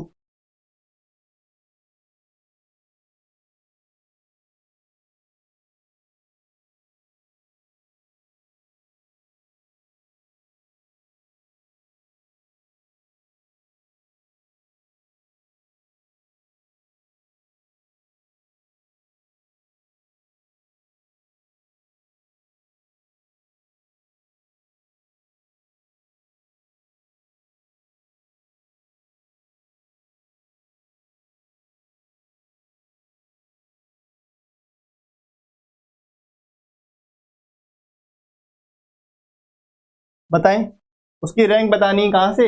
राइट हैंड से। राइट हैंड से उसकी रैंक क्या होगी? Mohan in a row, Mohan is 7 to the right of Smith. ठीक है भाई। ये मोहन है, ये मिथ है। मिथ के Mohan is 7 to the right of Mith. 1 2 3 4 5 6 और 7th पोजीशन पे कौन होगा? मोहन। ठीक है, मिथ के 7th राइट में मोहन है। मिथ के लिए कह रहा है who is 17 from the right. तो मिथ है, उसकी पोजीशन क्या है? 17th पोजीशन है, 17वीं पोजीशन है राइट हैंड से। ठीक है। What is the rank of Mohan from the right side? Right side से मोहन की रैंक क्या होगी? मोहन की रैंक हमको बतानी है राइट साइड से। बताओ। 23rd। अब ये देखो भाई, मिथ से पहले कितने लोग हैं? ये कितने लोग हैं? 16 लोग हैं। 16 पर्सन आर देयर, क्योंकि मिथ की जो पोजीशन है वो 17वीं पोजीशन है। तो मिथ से पहले कितने लोग होंगे राइट हैंड में? 16 लोग। इन 16 में से इन 6 लोगों को अगर निकाल दिया जाए, 16 में से अगर 6 लोगों को निकाल दिया जाए, 16 में से अगर 6 लोगों को निकाल दिया जाए तो कितने लोग बचे? 10 लोग बचे। तो मोहन की पोजीशन क्या होगी भाई? 10th पोजीशन हो जाएगी। That will be 10th position. बोलो। In a row Mohan is 7th to the right of मिथ। फिर मिथ के लिए कह रहा है who is 17th from the right hand, what is the rank of Mohan from the right side of the row? That be 10th, 10वीं position होगी भाई। 23rd तो वैसे ही नहीं हो सकती। 23rd कैसे हो सकती है भाई? अगर मिथ के राइट साइड में, मिथ के राइट साइड में देखा जाए तो कितने लोग हैं? 16 ही तो लोग हैं, और ऑलरेडी मोहन उसके राइट में ही है। तो 17 लोग, 23 लोग कहां से आ गए? 17 से तो कम ही होंगे, 17 से तो कम ही होंगे, यानी कि ऑप्शन नंबर ए और ऑप्शन नंबर सी तो वैसे ही एलिमिनेट हो जाएगा। लेफ्ट और राइट में भाई कंफ्यूजन क्यों कर रहे हो? क्वेश्चन को ध्यान से समझे। Mohan is 7 to the right of Mith. अगर यहां पर मिथ है, इसके 7th राइट में कौन होगा? मोहन, यानी कि 6 लोग बीच में होंगे, तभी तो 7वीं पोजीशन इसकी होगी राइट में। साथ में कह रहा है, मिथ के लिए कह रहा है who is 17th from the right, 17th from the right hand. जो मिथ है वो 17वीं पोजीशन पे है राइट हैंड से। अगर राइट हैंड यहां पर होगा तो 7वीं पोजीशन पर है, इसका मतलब उसके राइट में मोहन होगा। तो मोहन के राइट में की राइट से वो जो पोजीशन है वो 17 से तो कम ही होगी, तो 24 और 23 तो वैसी नहीं होगी। तो 17 के इधर कितने लोग हैं? मिथ से राइट हैंड में कितने लोग हैं? मिथ से राइट हैंड में कितने लोग हैं? 16 लोग। 16 में से बीच वाले हटा दो, बीच वाले 6 लोग हटा दिए तो 10 बचे। अब मोहन तक जो नंबर ऑफ पर्सन है वो 10 लोग हैं, तो इसकी पोजीशन क्या होगी? 10th position from right hand. Clear है बात? ठीक है, चलो भाई आगे बढ़ते हैं। क्वेश्चन की लैंग्वेज को थोड़ा सा समझने की कोशिश करें, वही मेन टास्क है आपका। क्वेश्चन अगर मैं समझा दूंगा तो आप 5 सेकंड के अंदर क्वेश्चन को कर लो। तो क्वेश्चन की लैंग्वेज को समझ के ही करना। करिए।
आया?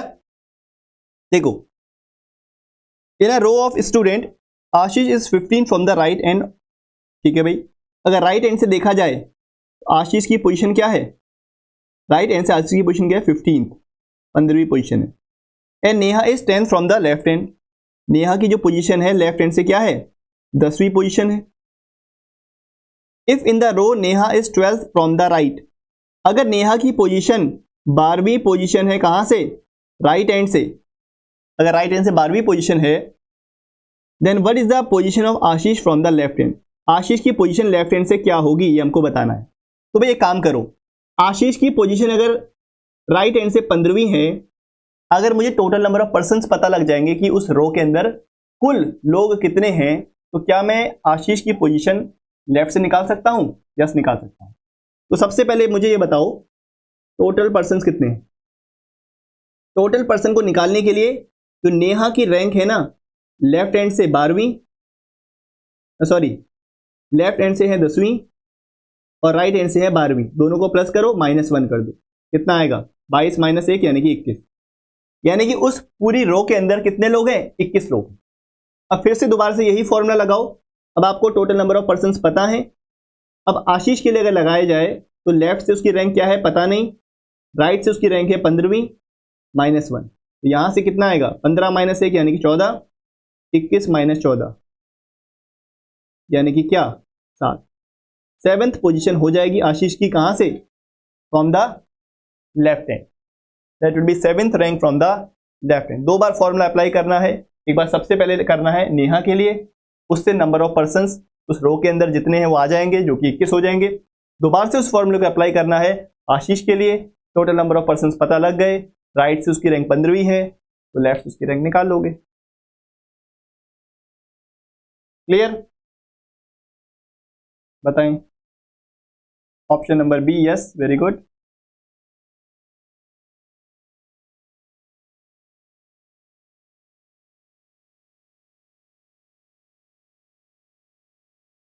ऐसे ही किया था, ठीक, इसको करिए।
आ रहा है समझ में? यहां पे पोजीशन को इंटरचेंज किया गया है, ठीक है, पोजीशन को इंटरचेंज किया गया है। 5 का डिफरेंस है तो 12, राइट है तो 12 - 5 7 है, इधर भी देखते हैं उसको आप कैसे कह रहे हो, अभी क्वेश्चन को दोबारा से देख लेंगे। ठीक है, पहले इस क्वेश्चन को बताइए। Sameer is 20th from the left hand, ठीक है भाई, अगर लेफ्ट हैंड से देखा जाए तो समीर की पोजीशन क्या है? 20वीं पोजीशन है from the left hand. Arun is 12th from the right hand, अगर राइट हैंड से देखा जाए तो अरुण की पोजीशन क्या है? राइट हैंड से जो अरुण की पोजीशन है दैट इज 12, 12वीं। If they interchange their position, अगर आशीष यहां पर आ जाए, समीर यहां पर आ जाए, अगर इन लोगों ने अपनी पोजीशन को इंटरचेंज कर लिया, then Arun ranks become 10th, Arun की जो रैंक है वो 10वीं हो जाएगी, कहां से? राइट हैंड से। राइट हैंड से इसकी पोजीशन क्या हो जाएगी? 10वीं। अब जो भी यहां बैठता है, जो भी इस पोजीशन पे बैठता है, उसकी लेफ्ट से उसकी 20वीं रैंक होगी और राइट से उसकी रैंक 10वीं होगी। तो बताना है कितने लोग हैं। तो भाई सवाल आसान है, जो भी इस पोजीशन पे बैठेगा उसकी लेफ्ट से रैंक होगी 20वीं और राइट से होगी 10वीं, यानी कि 20 + 10 - 1 यानी कि 29। आपको इंटरचेंज तो बस कंफ्यूजन के लिए बोला गया है, कंफ्यूजन क्रिएट करने के लिए इंटरचेंज बोल दिया गया है, क्वेश्चन आसान ही था, क्योंकि जो भी इस पोजीशन में बैठेगा, चाहे समीर हो चाहे आशीष हो, उसकी पोजीशन लेफ्ट हैंड से दे रखी है और राइट हैंड से दे रखी है, that will B 20th and 10th, then we have to find the total number of persons, that will be 29।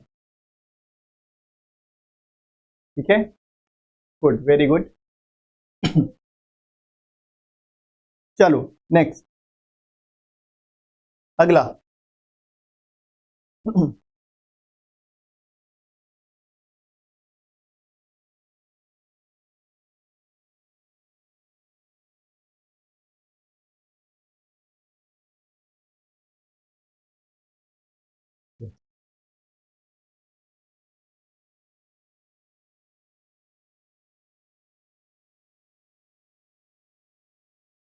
10 कैसे आया, क्या हो गया 10 में, कहाँ पे, यहाँ पे क्वेश्चन में दे रखा है ना, if they interchange their position, पहले समीर यहाँ बैठा था, आशीष यहाँ पर था, अब दोनों लोगों ने अगर आप आपस में इंटरचेंज कर ली पोजीशन, समीर की जगह आशीष, आशीष की जगह समीर आ गया, अब कह रहे हैं then Arun ranks become 10th from the right. अब अरुण अगर यहाँ आ जाएगा ना तो उसकी राइट एंड से उसकी रैंक कितनी होगी 10वीं, और लेफ्ट एंड से इस पोजीशन पे रैंक कितनी थी पहले 20वीं थी, क्योंकि पोजीशन चेंज की गई, आदमी को चेंज किया गया है, पोजीशन तो वही है ना, तो लेफ्ट से तो 20वीं है, यहां से 10वीं, तो 20 + 10 -1, लेफ्ट से राइट से -1।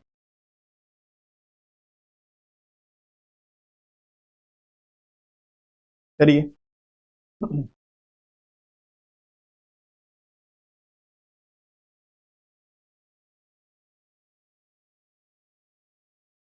John is 15th from the left and, ठीक है, लेफ्ट से अगर देखा जाए तो जॉन की जो पोजीशन है वो 15वीं है,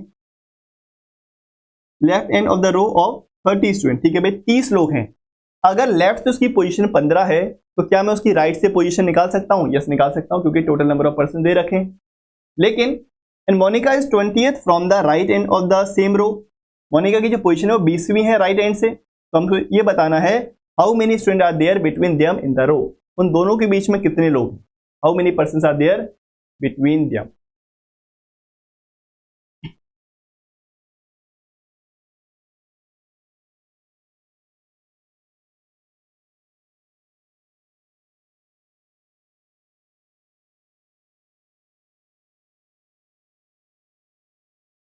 थ्री।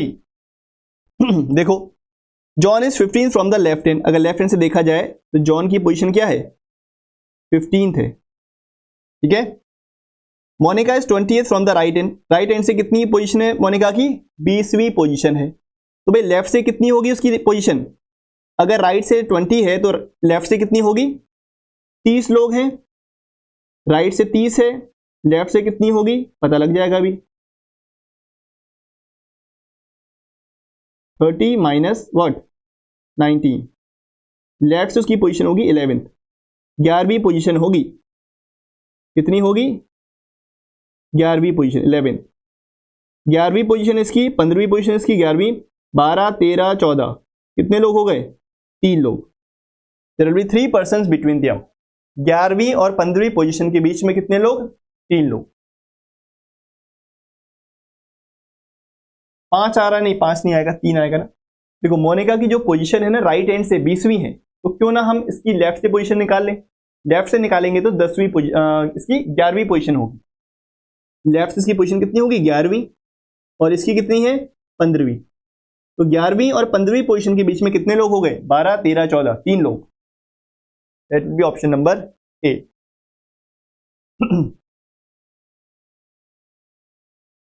Clear, yes. तो लेफ्ट और राइट में कंफ्यूजन नहीं होना चाहिए, नहीं तो फिर गड़बड़ हो जाएगी, ठीक है, तो इसको हम बोलते हैं ऑर्डर एंड रैंकिंग। चलो अब कुछ सवाल हम लोग करेंगे जो कि होंगे quantity comparison based, we have some quantity comparison based question, चलिए करते हैं।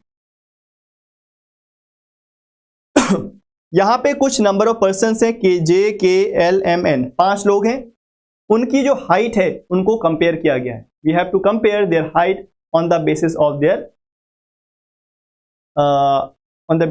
लेंथ, यानी कितनी मतलब हाइट है उनकी, उनको इंक्रीजिंग या डिक्रीजिंग ऑर्डर में आपको अरेंज करना है और फिर बताना है कि उसमें से थर्ड टॉलेस्ट कौन, who is third tallest among these 5 person.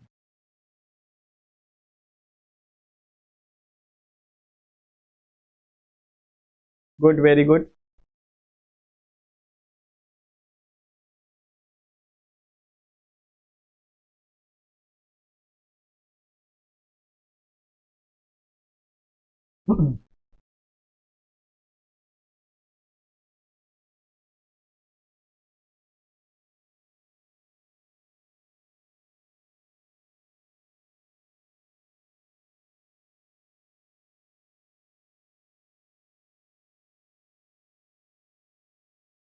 करिए, बताइए, पांचों लोगों को अरेंज करिए अकॉर्डिंग टू देयर हाइट।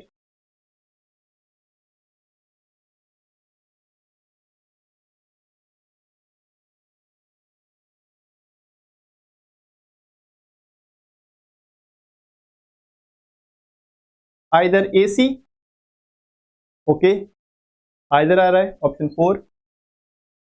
चलो करें arrange. Among J K L M N N each of them is of different height, K is taller than only 1%। K केवल एक ही पर्सन से बड़ा है, बाकी सबसे क्या होगा, फिर छोटा होगा। यानी कि के केवल एक ही पर्सन से बड़ा है, बाकी सब पर्सन से क्या होगा, छोटा होगा। 1 2 3 4 और 5, 5 लोग ऐसे बैठे हैं। के केवल एक ही पर्सन से छोटा है, बाकी सॉरी एक ही पर्सन से बड़ा है, बाकी सबसे क्या होगा, फिर स्मॉलर होगा। m is shorter then only l, कह रहे हैं m जो है केवल छोटा है किससे, l से।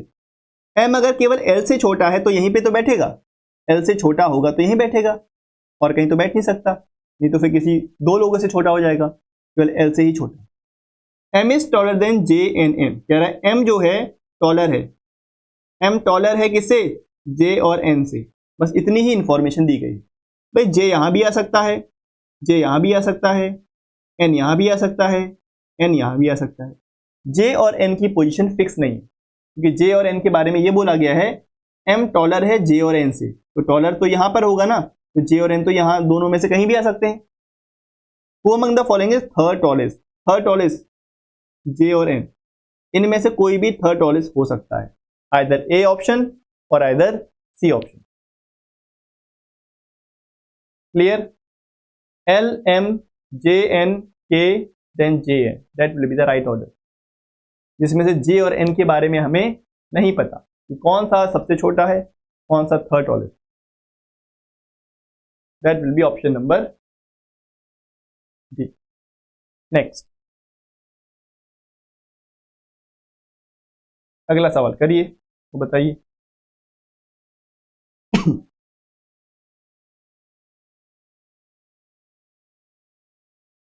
Which of the following inferences is certain? इनमें से कौन सा जो इन्फ्लुएंस है वो सर्टेन है।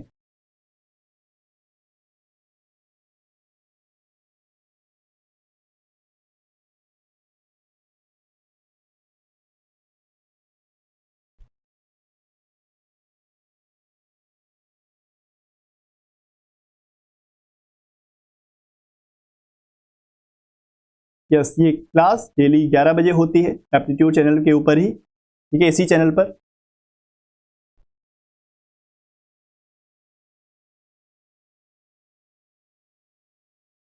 यहां पर इनकी जो हाइट है और जो उनकी एज है, उनको यहां पर हमको अरेंज करना है। के एल एम एन पी, ये 5 लोग हैं, इन पांचों की हाइट और उनकी जो एज है उनको हमें अरेंज करना है और इसका आंसर करना है।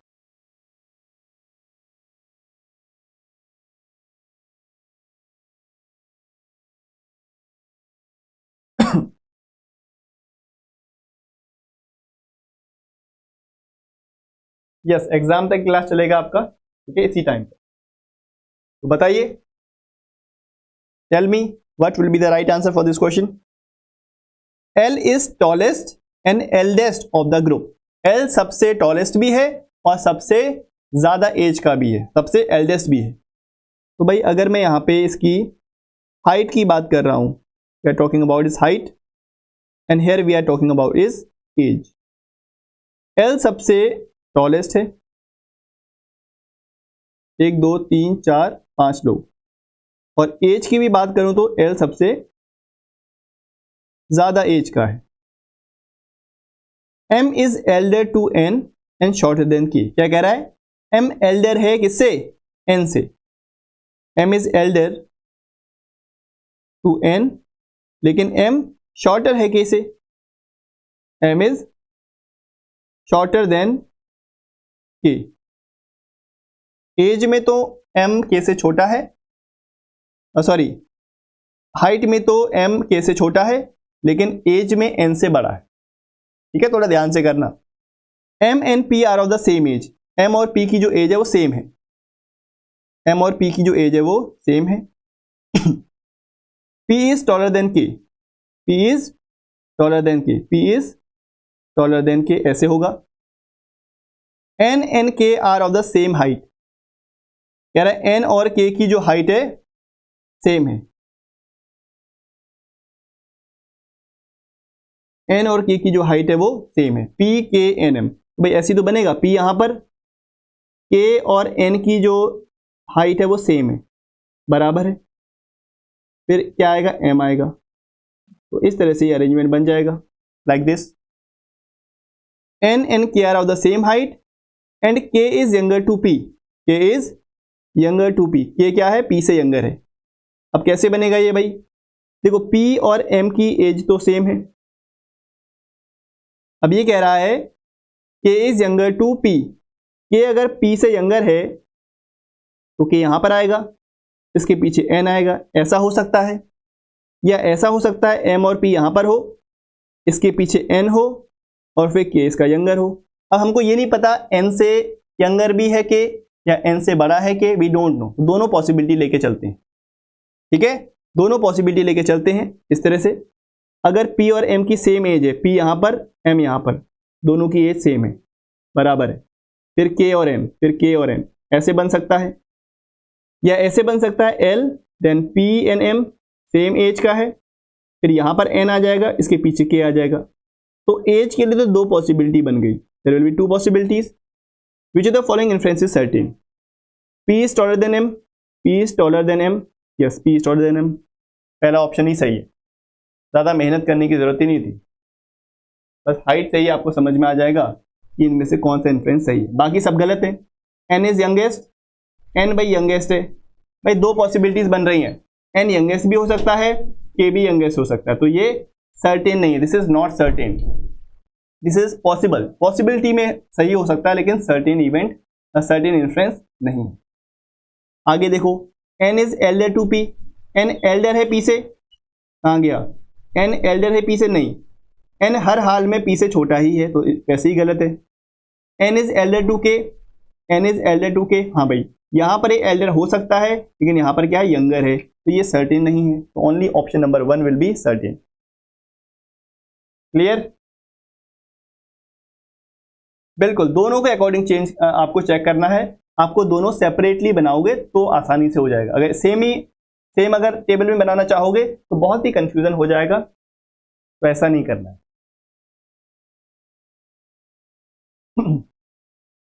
यस, तो जहां पे सर्टेन नहीं होगा तो इसका मतलब क्या, जहां पे सर्टेन नहीं होगा यानी कि जहां भी कंफ्यूजन होगा, यहाँ पे पॉसिबिलिटी बन रही होगी, उसको सर्टेन नहीं माना जाएगा। सर्टेन का मतलब है हर हाल में वही होगा, कोई और तीसरा ऑप्शन दूसरा ऑप्शन नहीं। चलो करो करिए इस क्वेश्चन को, बताइए।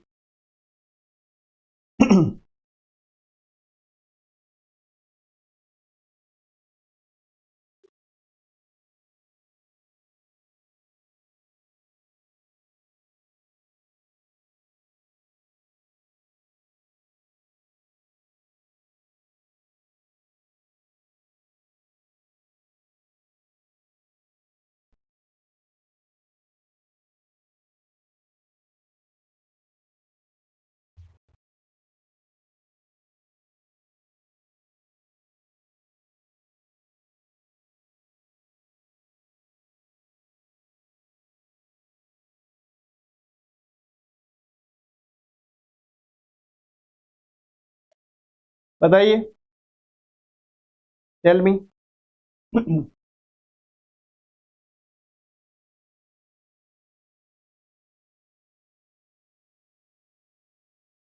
बिल्कुल केयरफुली आपको थोड़ा सा क्वेश्चन को सॉल्व करना है।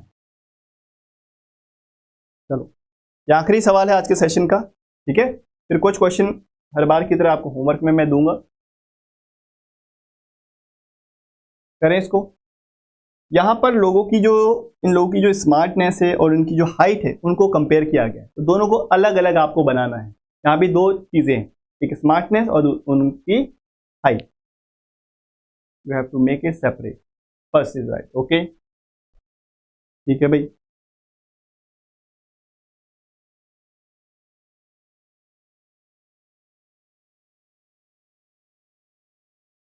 Among A, B, C, D, C is shorter than D। अगर मैं हाइट की बात करूं ना तो C क्या है, शॉर्टर है D से, बट स्मार्टर देन D, ठीक है, C स्मार्टर है D से, यहाँ पे स्मार्टनेस को देख रहे हैं, B is taller than D, B is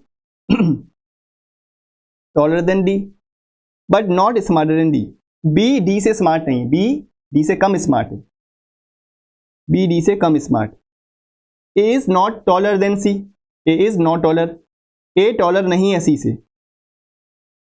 अगर ए सी से टॉलर नहीं है यानी कि ए क्या होगा, सी से शॉर्टर होगा, टॉलर नहीं है तो ये छोटा है। But smarter than C, A is smarter than C, ठीक है भाई, A is smarter than C, A C D B, A C D B, ठीक है भाई। Then which are the following, ठीक है, ए शॉर्टेस्ट, ठीक है, but B is least smart, option number 1, ठीक है। ए सबसे छोटा है, सही है, और बी सबसे कम स्मार्ट है, ये भी सही।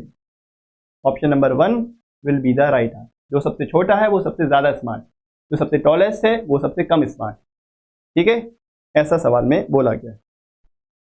क्लियर?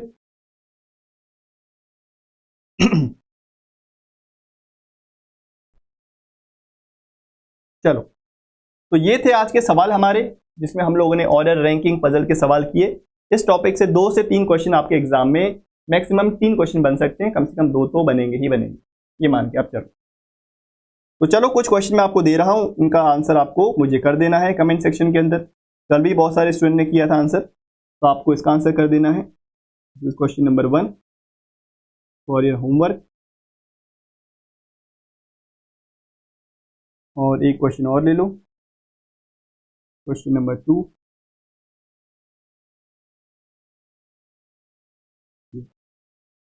ठीक है, इतना करना, इतना करना, और मुझे आप लोग आंसर करना कमेंट सेक्शन के अंदर। इस पूरे वीक आप लोग यहाँ पर जुड़ जाइए सुबह 11 बजे। यहाँ पर हम लोग बहुत ही इंपॉर्टेंट टॉपिक्स को कवर करते हैं, ठीक है। चलो, वेरी गुड।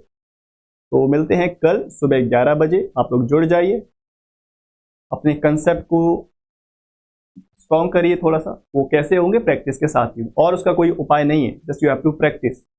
खासकर जो प्रीवियस ईयर क्वेश्चन है उनको टाइम टू टाइम प्रैक्टिस करते रहकर, है ना। चलो, तो इसी के साथ सेशन को करते हैं end. Till then, thank you so much guys and happy learning. कोई भी अगर समस्या होती है ना, तो आपको क्या करना है, इसी वीडियो के कमेंट सेक्शन में मुझे उसका जो भी आपका कमेंट है वहां पर मैं पढ़ लूंगा। जो भी समस्या होगा तो वहां पर आप लोग लिख दिया करें। चलिए, ऑलराइट। इसका पीडीएफ आपको टेलीग्राम ग्रुप पर मिलता है, जो CSR नेट एप्टीट्यूड का सेपरेट एक टेलीग्राम ग्रुप है, उस पर आपको रेगुलर बेसिस पे पीडीएफ भी मिल जाता है, ठीक है।